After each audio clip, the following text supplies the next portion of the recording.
Hey, before we begin, I want to speak to you honestly, not as someone trying to impress you, teach you, or convince you of anything. Just as a human being talking to another human being. Because what we're about to talk about isn't loud, it isn't dramatic, it's something quiet but very heavy, something many people carry inside and rarely know how to put into words.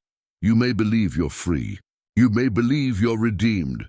You may believe your past no longer defines you, and yet, deep inside, something still feels tight, something still feels heavy, something still feels restrained, not because you're doing something wrong, not because you lack faith, but because freedom on the outside doesn't always reach the inside at the same pace. If you've ever felt tired for no clear reason, if you've ever felt guilty even when nothing was wrong, if you've ever wondered why peace feels close but never fully stays, then this message is for you. This is not about blaming yourself. It's not about fixing yourself. It's about understanding why inner bondage can survive even after redemption, and how that doesn't mean you failed. It means you're still becoming. So take a breath. You don't need to prove anything here. You don't need to perform. You don't need to be strong. Just listen. As someone who understands what it feels like to be free on paper, but still learning how to live free inside. Let's talk about that. Together, redemption is one of the most powerful words ever spoken over the human soul. It does not describe a minor adjustment, a slight improvement, or a cosmetic change in behavior. Redemption means a complete transfer of ownership. It means being bought out of captivity. It means being removed from one dominion and placed into another. When redemption occurred, something fundamental changed at the deepest level of existence, and yet many people who have been redeemed continue to live as though nothing truly happened. This is the great contradiction of modern faith. People who have been set free still feel chained inside. People who have been forgiven still punish themselves daily. People who have been declared new still identify with their old wounds, their old fears, their old identities. The outer confession says, "I am redeemed," but the inner life says, "I am still trapped." This inner bondage is not always obvious. It does not always look like addiction or open rebellion. Often it looks like exhaustion. It looks like constant guilt. It looks like fear of failure. It looks like striving for approval. It looks like living under an invisible weight that never fully lifts. Redemption was never meant to stop at the surface. It was never meant to be merely a future promise or a theological idea. Redemption was meant to reshape the inner world. It was meant to restore the way a person sees themselves, relates to God, and experiences life from the inside out. If redemption does not reach the inner life, the outer life will always reflect quiet captivity, even if the words sound free. Inner bondage is more dangerous than visible bondage because it hides behind religious language. It convinces people they are humble when they are actually imprisoned by shame. It convinces people they are disciplined when they are actually driven by fear. It convinces people they are faithful when they are actually exhausted from trying to earn what was already given. Redemption calls all of this into question. It exposes the gap between what has been accomplished and what is being lived. This series exists to confront that gap, not with condemnation but with truth, not with pressure but with clarity. You were redeemed. That is not in dispute. The question is whether your inner life reflects that reality. The question is whether your thoughts, emotions, and self-understanding have caught up with what has already been done on your behalf. In the following topics, we will dismantle the structures of inner bondage that survive even after redemption. We will expose how old identities linger, how fear disguises itself as wisdom, how guilt pretends to be humility, and how control replaces trust. Most importantly, we will uncover what it actually means to live from redemption rather than merely believing in it. We begin at the foundation, identity. Because until identity is settled, freedom will always feel temporary. Redemption changed who you are, but inner bondage survives. when identity remains unchanged. Redemption is not primarily about behavior, it is about identity. Behavior is what people see, but identity is what governs everything beneath the surface. If identity remains untouched, behavior will eventually return to its old patterns, even if it temporarily improves. This is why inner bondage often survives redemption.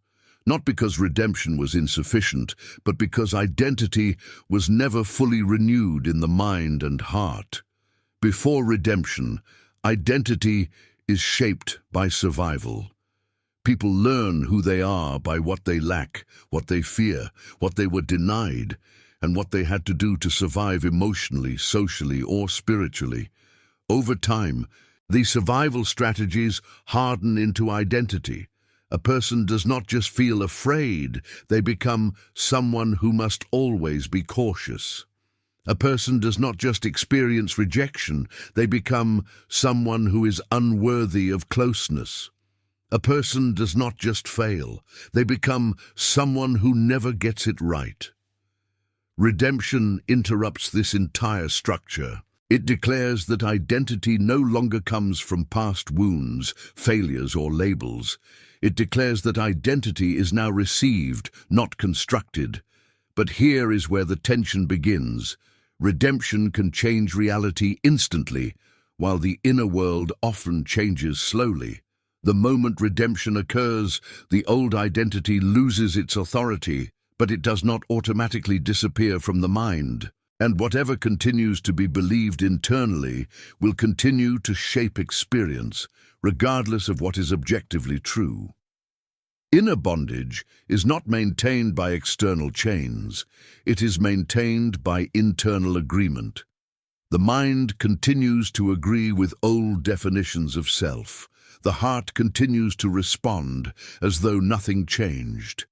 This creates a divided existence, redeemed in position, but imprisoned in perception. The person lives between two realities, belonging fully to one, but functioning emotionally in the other. One of the most subtle forms of inner bondage is identifying as redeemed, but broken. While humility is valuable, this identity quietly preserves captivity. It suggests that brokenness is more fundamental than redemption. It keeps the person oriented toward damage rather than transformation. Over time, it creates a ceiling. Growth is allowed only up to the point where brokenness remains central.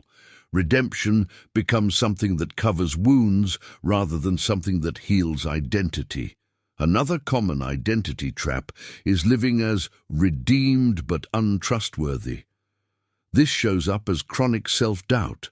The person believes they are forgiven, but they do not trust their own renewal. They question their motives constantly. They suspect their desires. They fear their own decisions. This produces paralysis. The person waits endlessly for certainty before moving forward, not realizing that certainty often emerges through action, not before it. Redemption restored authority, but fear stole confidence. Inner bondage also thrives when identity remains rooted in performance. Many people believe redemption saved them from punishment, but not from earning value.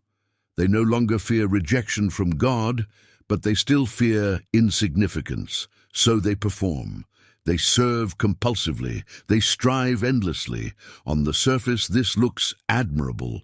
Internally, it is exhausting. The person is not living from acceptance, but for acceptance.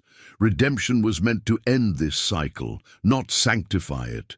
The deepest problem with unchanged identity is that it distorts perception.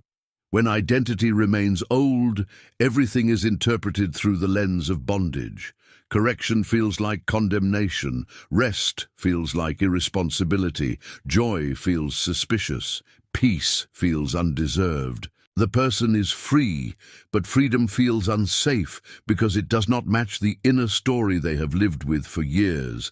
This is why inner bondage can feel stronger after redemption than before. Before redemption, bondage made sense. It matched the story of the self. After redemption, bondage creates confusion.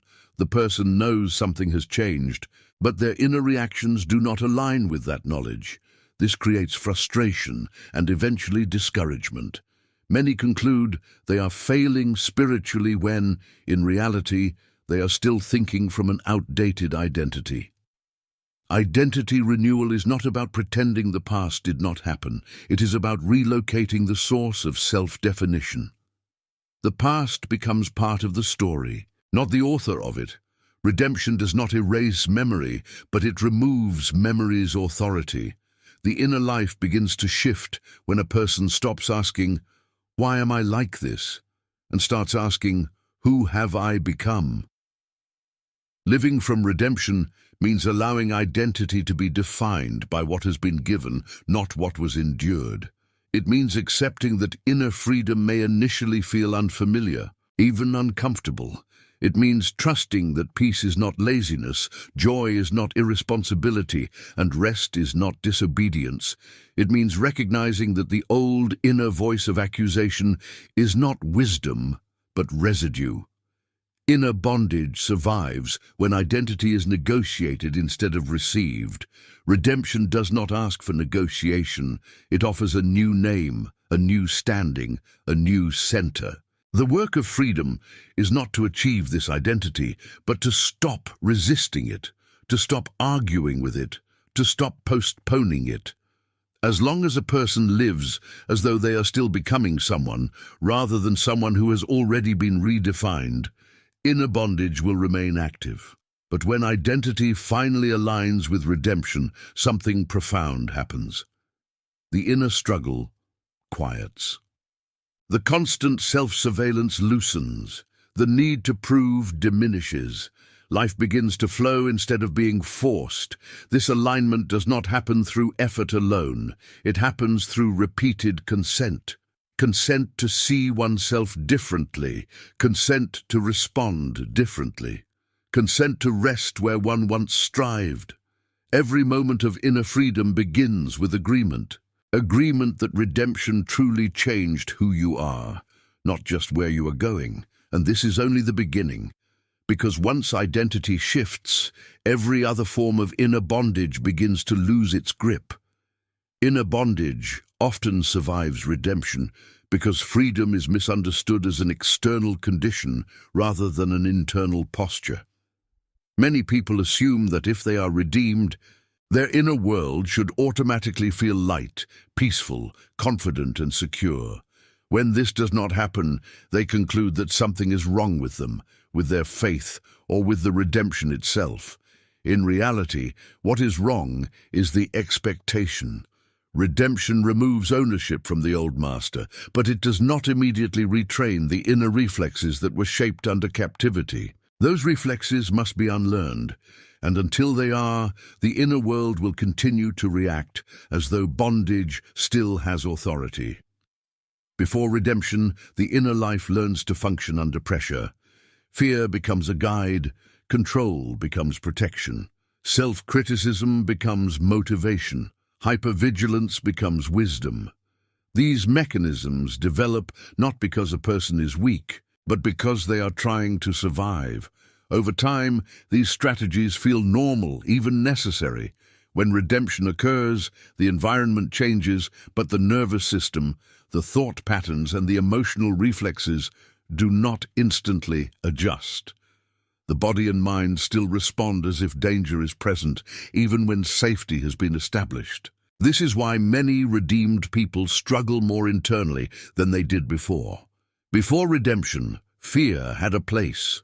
After redemption, fear feels irrational, but it is still active. The person now lives in conflict with their own inner responses. They believe they are free, yet they feel anxious. They believe they are loved, yet they expect rejection. They believe they are secure, yet they brace for loss. This dissonance creates exhaustion. The person is not only carrying fear, they are also carrying shame for having fear. One of the most persistent forms of inner bondage is the inability to rest. Rest feels unsafe to a mind that was trained under pressure. Silence feels threatening to a heart that learned to stay alert. Stillness feels like vulnerability to a system that equates movement with survival. Redemption invites rest, but the inner world resists it. Not because rest is wrong, but because rest contradicts the old rules that once kept the person alive. This resistance often masquerades as responsibility. The person tells themselves they cannot slow down, cannot relax, cannot stop evaluating themselves, because doing so would be careless, undisciplined, or spiritually lazy. In truth, what they are resisting is not laziness, but trust. Trust that they are no longer being evaluated for survival. Trust that their value is not at risk. Trust that peace will not lead to collapse. Inner bondage thrives wherever trust has not yet replaced fear. Another hidden structure of inner captivity is the compulsive need to understand everything. Many redeemed people believe that if they can just figure out why they feel the way they feel, they will finally be free. So they analyze endlessly. They replay conversations, they dissect motives, they search for root causes. While self-awareness is valuable, obsession with explanation often delays healing. The mind tries to gain control by mastering information, but freedom does not come from understanding alone. It comes from safety, and safety is something the mind must experience, not just comprehend. Redemption establishes safety objectively, but the inner life must experience it subjectively. This experience happens gradually through consistent exposure to peace without punishment, through moments of rest that do not lead to failure, through boundaries that do not result in abandonment, through silence that does not bring disaster. Each of these experiences rewires expectation. Slowly, the inner world learns that it no longer needs to stay on guard. Inner bondage is also sustained by distorted interpretations of suffering. Many redeemed people believe that struggle itself is proof of spiritual failure. They assume that if redemption were truly effective, they would not wrestle with fear, doubt, or fatigue. This belief turns normal human adjustment into self-accusation. The person fights their own process instead of cooperating with it. They treat growth like a test instead of a transition. In reality, struggle after redemption is not evidence of bondage returning. It is evidence of bondage being challenged. When old patterns are threatened, they become louder. When fear loses authority, it protests. When control is no longer necessary, it panics. These reactions do not mean redemption failed. They mean it is working deeper than behavior, reaching into the structures that once governed the inner life. One of the most misunderstood aspects of inner freedom is emotional permission. Many people believe redemption allows them to behave differently, but not to feel differently. They permit obedience, but not joy. They permit service, but not ease. They permit sacrifice, but not delight. As a result, they continue to regulate their emotions tightly, fearing that joy might lead to complacency or that peace might dull their vigilance. This emotional restriction becomes a new form of bondage, self-imposed and reinforced by guilt. Yet redemption was never meant to produce emotionally restrained people. It was meant to restore wholeness. Wholeness includes the capacity to feel fully without fear of consequence. It includes joy that does not need justification. It includes peace that does not need explanation. When emotions are constantly policed, the inner world remains controlled, not free.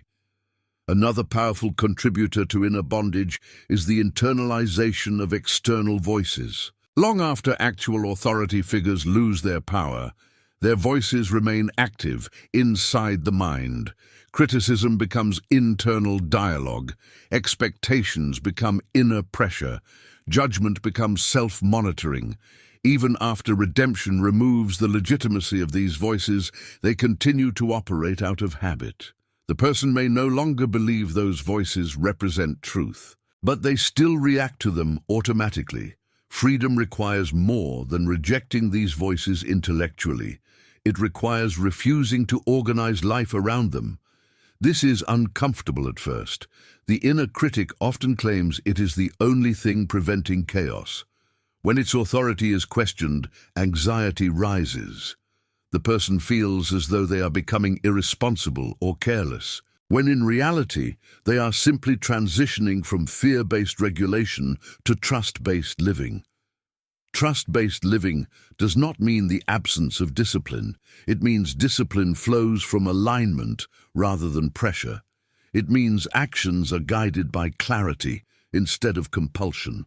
Inner bondage produces constant urgency. Freedom produces discernment. Urgency says everything is critical. Discernment knows what actually matters. Another subtle form of inner captivity is spiritual hyper-responsibility. Many redeemed people feel personally responsible for outcomes that were never meant to rest on them. They carry the weight of fixing others, preventing every mistake, anticipating every consequence. This creates chronic tension. The person believes they are being faithful, but they are actually functioning from control. Redemption was meant to release this burden, not reinforce it. Letting go of hyper-responsibility feels terrifying because it threatens the illusion of control. The person fears that if they stop managing everything internally, something terrible will happen. This fear reveals how deeply bondage shaped their inner world. Redemption invites them to discover that life does not collapse when control is surrendered. In fact, life often becomes more coherent, more spacious, more responsive. Inner bondage also survives when people confuse vigilance with wisdom. They believe that staying guarded is the same as being discerning. They keep emotional walls high, not because danger is present, but because vulnerability feels risky. Redemption lowers the need for constant self-protection, but vulnerability requires trust, and trust develops slowly. Until vulnerability feels safe, the inner world remains fortified. Freedom is not recklessness. It is openness without fear. It is engagement without armor. It is presence without constant self-monitoring. These states cannot be forced. They emerge as the inner world learns again and again that it is no longer under threat. The process of inner liberation is rarely dramatic. It does not usually arrive as a single moment of release. More often, it unfolds through subtle shifts. The day anxiety passes more quickly than usual. The moment rest no longer triggers guilt. The realization that silence feels nourishing instead of empty. Each of these moments marks a weakening of bondage. What keeps many people trapped is impatience with this process. They want inner freedom to be immediate and absolute. When it is gradual, they judge themselves. But gradual does not mean incomplete. It means thorough. The inner world is being re-educated, not overridden. Redemption gives permission for this re-education to occur without fear of failure. You are not racing against judgment. You are not being evaluated on how quickly you adjust. The pressure to get it right is itself a residue of bondage. Freedom grows best in an environment without threat. As long as a person believes they must prove their freedom, they will remain internally constrained. True freedom has no need to perform. It simply unfolds. Inner bondage fades when the inner world finally believes what redemption declared. Not just believes it as a statement, but trusts it as an environment. Trust is the bridge between redemption and experience. And trust is built not through effort, but through repeated exposure to safety. Inner bondage often survives redemption because the mind continues to interpret life through the lens of fear, even after fear has lost its authority. Fear is not just an emotion, it is a framework. It shapes how reality is filtered, how meaning is assigned, how decisions are made, and how the future is imagined. When redemption occurs, fear is dethroned, but it is not instantly silenced. The inner world may still operate as though fear remains the most reliable guide. This is why so many redeemed people intellectually affirm freedom while emotionally rehearsing danger. Fear-based thinking is deeply practical. It tells the mind how to stay alive. It warns against risk. It predicts loss. It anticipates disappointment for years, perhaps decades. Fear may have been the primary teacher. Redemption does not erase the memory of that training. It introduces a new teacher, trust. But trust initially feels irresponsible to a mind conditioned by fear. The mind asks, if I stop anticipating problems, who will protect me? This question reveals the heart of inner bondage, the belief that vigilance is necessary for survival. One of the most damaging effects of fear-based interpretation is the constant expectation of reversal. Even after redemption, many people live as though what has been given can be taken away at any moment. Peace feels temporary. Joy feels fragile. Stability feels conditional. This creates a posture of bracing. The person is never fully present because they are always preparing for collapse. They may smile, serve, and succeed outwardly, but inwardly they are tense, waiting for the moment things fall apart. This posture is exhausting because it never allows completion. No experience is ever finished. Even good moments are scanned for warning signs. Even rest is monitored. Even happiness is evaluated. The mind does not permit enjoyment without contingency. This is not humility. It is captivity. Redemption was meant to introduce permanence, not probation. Fear-based interpretation also distorts meaning. Neutral events are read as threats. Delays are read as rejection. Silence is read as abandonment. Correction is read as condemnation. Opportunity is read as pressure. Life becomes a series of tests rather than a field of growth. The person believes they are being discerning, but they are actually being governed by anticipation of harm. One of the most common expressions of this distortion is catastrophic thinking. The mind jumps ahead to the worst possible outcome and prepares emotionally for it. This preparation feels wise, but it quietly robs the present of peace. The person lives in futures that never arrive while neglecting the safety that exists now. Redemption establishes safety in the present, but fear pulls consciousness away from it. Another powerful fear-based pattern is self-protection through emotional distance. Many redeemed people keep their hearts guarded not because danger is real, but because vulnerability feels unsafe. They learned long ago that openness leads to pain. Redemption invites openness again, but fear insists that armor is wisdom. As a result, relationships remain limited.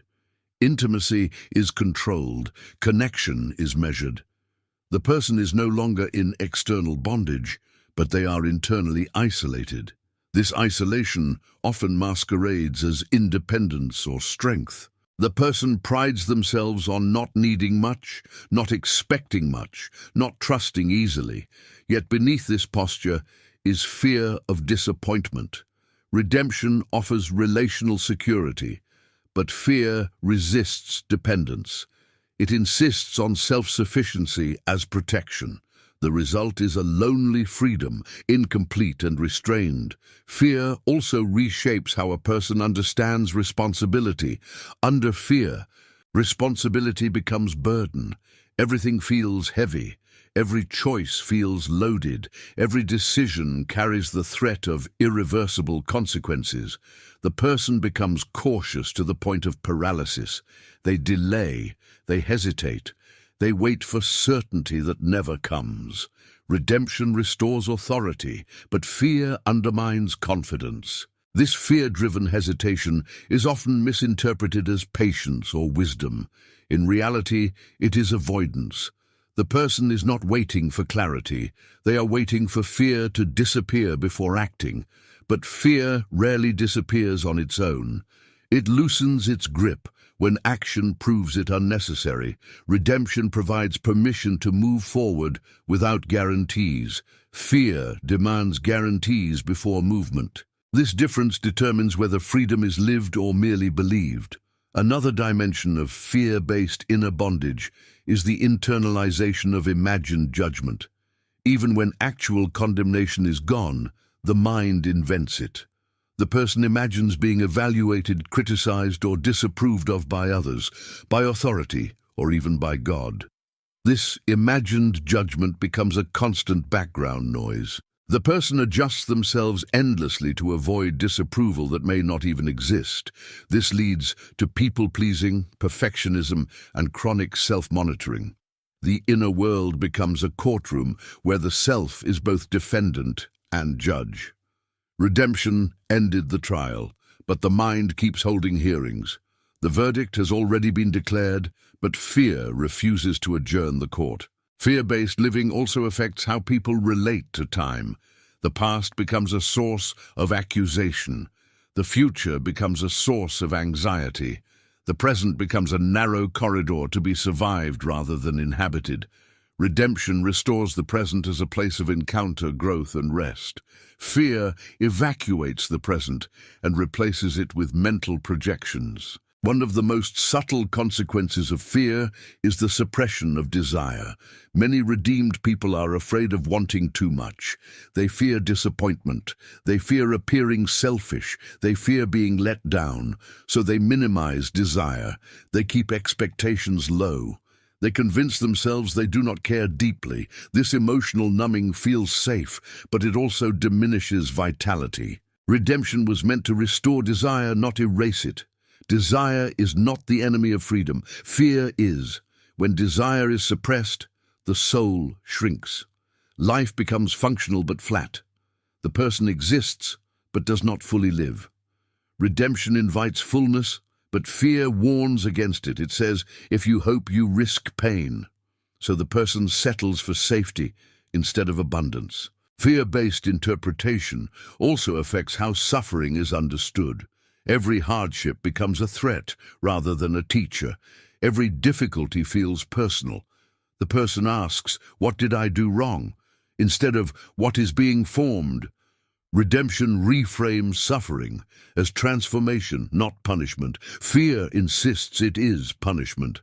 This belief keeps the person in self-accusation instead of growth. One of the most liberating shifts in inner freedom is learning to let fear speak without obeying it. Fear does not disappear when redemption occurs. It loses authority. It becomes a voice, not a ruler. Inner bondage persists when fear is treated as truth. Freedom grows when fear is acknowledged but not followed. This requires patience. The mind has learned for years that fear equals safety. It takes time for trust to feel credible. Trust feels risky at first. Peace feels unfamiliar. Calm feels suspicious. But each time fear predicts disaster and disaster does not come, its credibility weakens. Each time trust is chosen and safety remains, a new pattern forms. Freedom does not mean fear never appears. It means fear no longer decides. The inner world begins to reorganize around trust instead of threat. Decisions become clearer. Relationships become warmer. Rest becomes possible. The constant inner tension begins to soften. This shift also requires compassion toward oneself. Many people shame themselves for being afraid. They believe fear is a failure of faith. This shame adds another layer of bondage. Fear is not the enemy. Fear is a leftover. It is a residue of a time when safety was not guaranteed. Redemption does not condemn fear. It outgrows it. Inner freedom accelerates when fear is met with kindness rather than combat. When the person says, I understand why you are here, but you are no longer in charge. This internal posture reduces conflict. The inner world begins to feel safer, not more pressured. As fear loses its grip, something remarkable happens. Attention returns to the present. The person notices beauty again. They experience moments without immediately evaluating them. They breathe more deeply. They listen more openly. Life feels less like a test and more like a journey. This is not naivete, it is maturity. True maturity is not constant suspicion. It is grounded discernment. It knows when caution is needed and when trust is appropriate. Fear sees danger everywhere. Discernment sees clearly. Redemption makes discernment possible by removing the need for constant self-protection. The person no longer has to guard their worth, their future, or their belonging. These have already been secured. Fear resists this truth because it threatens its role. But fear does not need a role anymore. Inner bondage fades when the mind stops interpreting everything through fear and starts interpreting life through trust. This transition is gradual, but it is inevitable when redemption is allowed to shape perception. Inner bondage often survives redemption because control quietly replaces trust. When external chains are broken, the inner world instinctively searches for a new way to feel safe. If trust has not yet been internalized, control steps in as a substitute. Control feels responsible. Control feels mature. Control feels protective. But beneath its polished surface, control is fear wearing discipline as a disguise. It is the attempt to manage uncertainty rather than rest inside security. Redemption removed the need for control, but the habit of control remains deeply embedded in the inner life. Control operates subtly. It does not always look rigid or domineering. Often it looks thoughtful, careful, and strategic. It manifests as over-planning, overthinking, overcorrecting, and over-responsibility. The person believes they are being wise, but inwardly they are tense. Their peace depends on outcomes aligning with expectations. Their calm is conditional. Redemption was meant to anchor peace beyond outcomes, but control ties peace to performance. One of the clearest signs of inner bondage through control is the inability to tolerate uncertainty.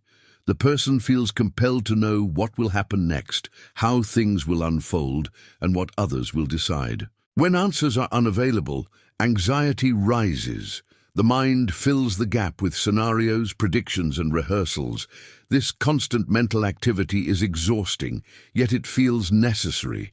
The person believes that if they stop thinking, something will go wrong.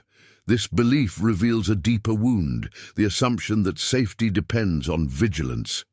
Control promises safety by keeping everything in view. Trust promises safety by releasing the need to see everything. Redemption invites trust, but trust feels passive to a mind trained to survive through effort. Letting go feels like negligence. Surrender feels like exposure. As a result, the person holds tightly to control, even while longing for rest. Control also shapes how people relate to themselves. Many redeemed individuals monitor their thoughts, emotions, and impulses relentlessly. They believe that constant self-surveillance is necessary to remain aligned. While awareness is healthy, hyper-monitoring becomes oppressive. The person does not allow themselves to simply be. Every feeling is evaluated, every thought is judged, every reaction is corrected. The inner world becomes a managed system rather than a lived experience. This management creates distance from the self. Instead of inhabiting their inner life, the person stands above it, supervising. This produces emotional numbness. Joy is restrained, sadness is regulated, anger is suppressed, desire is filtered. Redemption was meant to restore wholeness, but control fragments experience into acceptable and unacceptable parts. Another expression of control-based bondage is conditional obedience. The person obeys as long as conditions feel safe. They comply as long as outcomes remain predictable. When uncertainty increases, resistance appears. They hesitate, delay, or withdraw. This is not rebellion, it is self-protection. The person fears that if they move forward without guarantees, they will lose stability.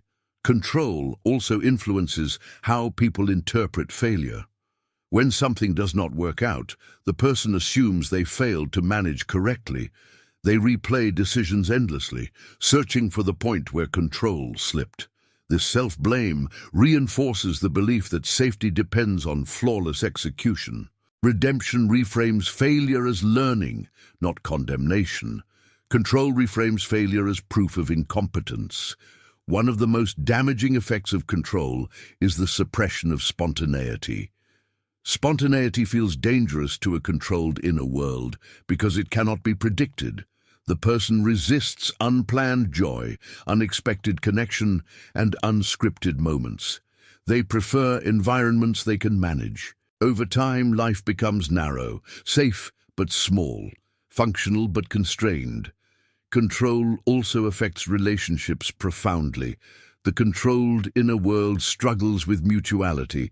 It prefers clarity, roles, and expectations. Ambiguity in relationships triggers anxiety. The person may unconsciously attempt to manage others' reactions, emotions, or perceptions. This does not come from manipulation, but from fear of relational instability. Redemption establishes secure belonging, but control seeks to guarantee it. This dynamic often leads to emotional fatigue. Relationships require responsiveness, not management. When control dominates, connection feels heavy. The person gives, but not freely. They listen, but with an agenda. They support, but with an undercurrent of responsibility for outcomes. Eventually, resentment builds, not toward others, but toward the weight of constant control. Control-based bondage also distorts spirituality. The person treats spiritual practices as systems to manage outcomes. Prayer becomes a method. Reflection becomes a checklist. Growth becomes a metric.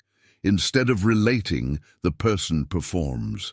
This performance maintains the illusion of influence over results. Redemption was meant to restore relationship, not technique. One of the hardest truths to accept is that control cannot coexist with peace. They are mutually exclusive.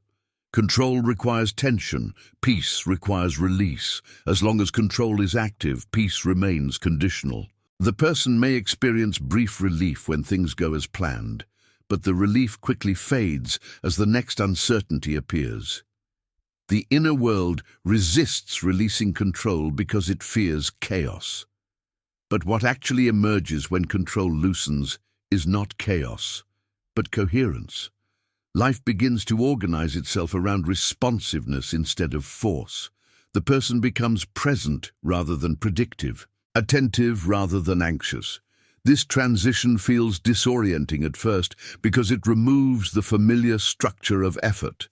Letting go of control is not a single decision. It is a series of permissions. Permission to not know.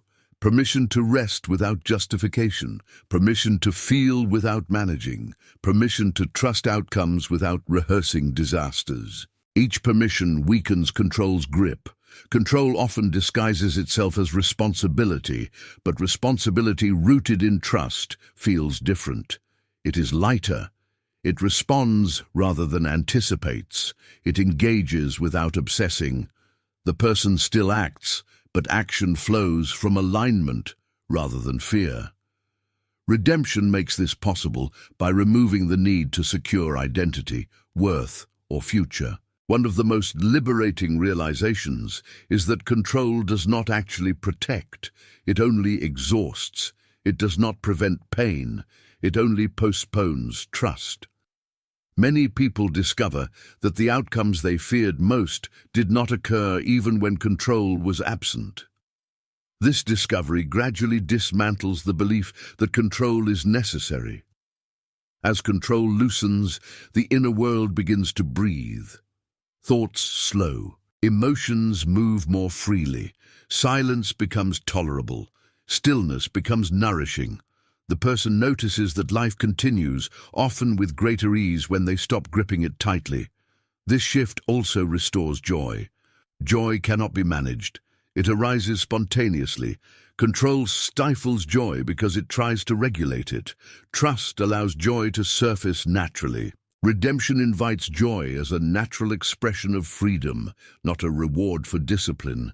Inner bondage fades when control relinquishes its throne. Trust does not demand perfection. It does not require certainty. It rests in sufficiency. Redemption declared sufficiency long ago.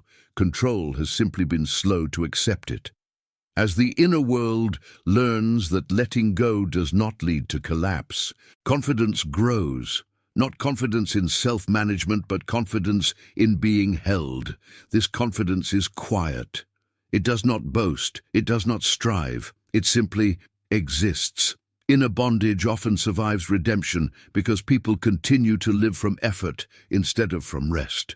This may sound subtle, but it is one of the deepest and most persistent forms of captivity. Effort-based living does not always appear sinful, fearful, or destructive. In fact, it often appears noble, disciplined, and admirable. Yet beneath the surface, it keeps the soul tense, the mind strained, and the heart guarded. Redemption did not remove effort from life, but it was meant to change the source from which effort flows. When effort remains the source instead of the response, inner bondage remains active. Before redemption, effort is how survival happens. People learn to push, manage, endure, and strive because life feels unsafe. Effort becomes identity. The person does not just work hard. They are the strong one, the responsible one, the one who holds everything together. Over time, rest feels foreign. Stillness feels dangerous. Ease feels undeserved. When redemption occurs, safety is established, but the nervous system does not immediately believe it.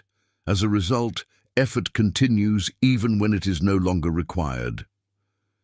Effort-based living creates an inner posture of tension. The person feels as though they are always slightly behind, always needing to catch up, always needing to improve. Even moments of success are quickly followed by pressure to maintain or exceed. Satisfaction is fleeting. Achievement does not settle the soul.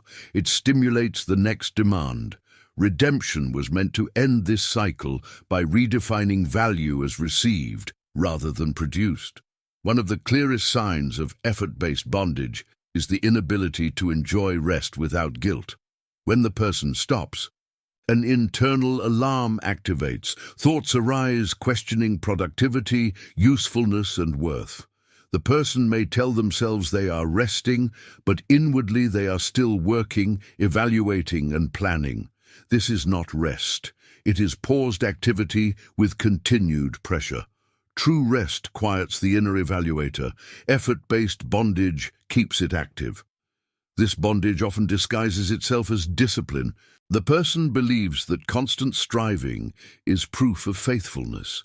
They fear that if they relax, they will become careless or lose direction. In reality, they have confused effort with alignment. Alignment produces action naturally. Effort produces action through force. One feels alive, the other feels heavy.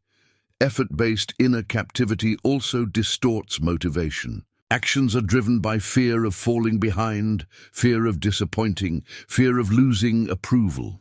Even good actions are contaminated by pressure. The person may serve generously, but inwardly they feel compelled rather than free. They may pursue growth, but inwardly they feel chased rather than guided. Redemption invites a different motivation, response instead of compulsion. Another dimension of this bondage is the constant internal narration of progress. The person tracks themselves relentlessly. Am I doing enough? Am I growing fast enough? Am I consistent enough? This self-surveillance creates distance from experience. Life is not lived, it is measured. The present moment becomes a performance review. Redemption ended the evaluation, but the mind continues to audit. Effort-based living also affects how people relate to grace. Grace becomes something they believe in conceptually, but resist practically. They accept forgiveness, but they do not accept ease. They accept mercy, but they do not accept rest. They believe grace applies to mistakes, but not to daily living. As a result, grace never fully penetrates the inner world. One of the most difficult transitions after redemption is learning to receive without earning. Receiving feels passive to a mind trained by effort. It feels unproductive. It feels risky. The person fears that if they stop earning, they will stop progressing. In truth, effort-based progress often leads to burnout, while rest-based progress leads to integration. Effort-based bondage also creates emotional suppression. Emotions are seen as distractions rather than signals. The person pushes through fatigue, ignores grief, and overrides intuition. This produces disconnection from the self. The body and emotions begin to protest, often through anxiety, numbness, or exhaustion. Redemption was meant to restore harmony between inner and outer life, not intensify division. Another expression of this captivity is impatience with process. The person wants transformation to be efficient. They want healing to be quick. They want freedom to be complete. When change unfolds gradually, they apply more effort. They push harder. They criticize themselves for not being further along. This impatience is not ambition. It is distrust of rest. Rest-based living does not mean passivity. It means action emerges from clarity rather than pressure. It means movement flows from alignment rather than anxiety. When rest becomes the foundation, effort becomes lighter and more effective. The person still engages life fully, but without the constant internal strain. One of the most profound shifts in inner freedom occurs when a person allows themselves to stop trying to prove they are free. Effort-based bondage keeps freedom as a goal to be achieved. Rest-based living accepts freedom as a starting point. This reversal changes everything. The person no longer strives to become someone. They express who they already are. Effort also distorts time. The person lives in urgency. Everything feels immediate. Everything feels critical. There is little space for reflection or presence. Redemption restores spaciousness. It reintroduces margin. It allows life to breathe. Effort resists this spaciousness because it fears loss of momentum. But momentum without direction leads nowhere. Effort-based inner captivity often leads to chronic fatigue, even when the person appears energetic. The fatigue is not physical, it is existential. The soul is tired of carrying itself. Redemption was meant to relieve this burden. Yet many people continue to carry themselves long after help has arrived. Learning to rest internally requires permission. Permission to slow down. Permission to not know. Permission to not optimize every moment. Permission to trust that life is not constantly at risk. This permission often feels uncomfortable at first. The person may feel exposed, unproductive, or lazy. These feelings are residues of bondage, not indicators of truth. Rest also requires relinquishing comparison. Effort thrives on comparison. Who is doing more? Who is progressing faster? Who is more disciplined? Comparison fuels striving. Rest dissolves it. When a person rests in their own alignment, comparison loses relevance. Redemption affirms uniqueness, not competition.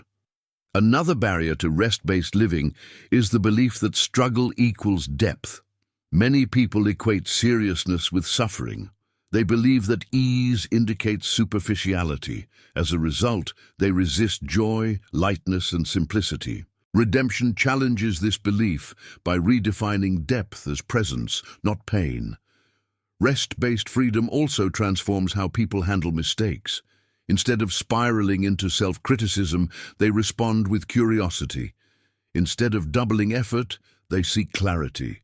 Mistakes become information rather than accusations. This response accelerates growth far more effectively than pressure ever could. One of the final strongholds of effort-based bondage is the fear of stopping. The person fears that if they stop striving, everything they built will collapse. This fear reveals how little trust has been internalized, yet those who dare to stop often discover that life continues, sometimes more gracefully than before. Rest is not the absence of responsibility. It is the absence of fear-driven responsibility.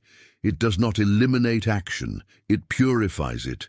Action becomes grounded, responsive, and sustainable. The person no longer burns themselves to stay warm. Redemption invites the inner world to lay down the tools of survival and pick up the posture of belonging. Belonging does not need to prove itself. It rests because it is secure. As long as effort remains the foundation, belonging remains theoretical. When rest becomes the foundation, belonging becomes lived. This transition is not instant. Effort-based patterns may reappear under stress. This does not mean failure. It means awareness is deepening. Each time the person notices effort returning, they have an opportunity to choose rest again. Over time, rest becomes familiar. Effort loosens its grip. Inner freedom reaches maturity when the person no longer measures themselves by output. They live attentively, not anxiously. They act faithfully, not frantically. They move with life rather than against it. Redemption always intended this way of living. The final release from inner bondage is not dramatic. It is quiet. It feels like exhaling after holding breath for years. It feels like realizing that the race ended long ago and no one told you. It feels like discovering that you were never meant to carry what you've been carrying. This is what it means to live redeemed, not just in belief, but in experience. Freedom does not shout. It settles, it anchors, it remains.